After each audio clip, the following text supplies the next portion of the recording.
And the hard data still look pretty good. The trend in private job growth is turning up. Claims numbers are still relatively low. Gasoline demand is pretty decent, which is a good sign that households are out driving around, and when they do that, they typically are spending. The weekly chain store numbers are holding up well. So I understand the concern in the market. It probably relates to the equity market softening. If it softens enough, there's concern there might be a negative wealth effect. That in turn would really dampen consumption because a lot of the gains recently have been at the higher income levels. But right now, the hard data look good. It's still Biden data, Joe? When's it Trump data? That's a loaded question, Joe. What I will say is that the inflation is a problem, and inflation is a lagging indicator. The Powell Supercore was up 0.4. It was up 0.3 the month before. The 3- and 6-month rates of change are running up in the mid-4s. That's a problem. That's a function of previous policy, both of the last administration and also the Fed, which kept rates too low for too long, and may have exacerbated the situation, Joe, when they cut rates last fall. The administration has a lot of work to do, the current administration, in getting inflation down, and I think they're serious about it. We certainly need the lower energy costs. That will help. We need more capital spending, supply-side initiatives to increase the economy's productive capacity will help. My fear is that too many people focus on the demand side and think you need a recession to bring inflation down. That's not necessarily the case.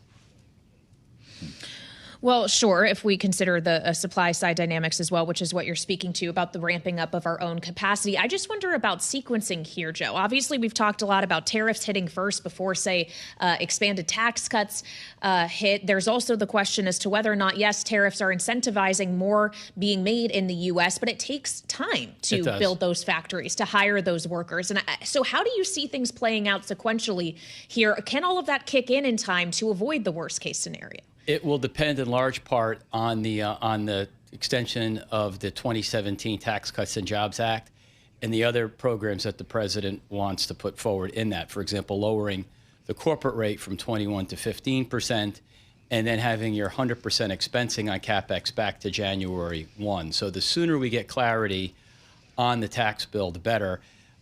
My view when I talk to people is I understand the uncertainty around tariffs. I see that mostly as by design, not as a bug. In terms of the sequencing, we're going to get more information next week. As the budget comes into focus, since I believe tariffs, this is me speaking, tariffs will be used as a revenue source, among other desirous things, that you're going to have some minimal level of tariffs to raise those revenues, and we'll know more exactly what everything looks like once we get a budget bill. And I'm maybe up on the optimistic side, but I think we can get a bill before Congress recesses this summer, and that'll be helpful because that'll provide a lot of clarity on the outlook and can get these companies to start to reinvest in CapEx and not worry about a massive tax hike that would come in 26.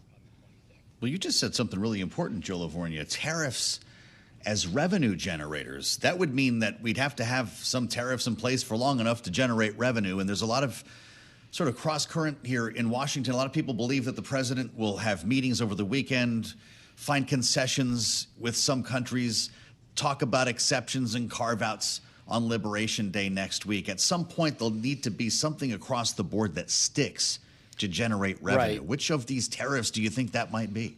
What makes the most sense to me, if you look right now, we're going to run about $90 billion this year on tariff or customs duties revenues, which is a decent number, up a lot from where we were prior to Trump 1.0. And if with the auto tariffs, those could raise another $100 billion. We're not assuming long-term behavioral changes, but it's going to raise a substantial amount of money.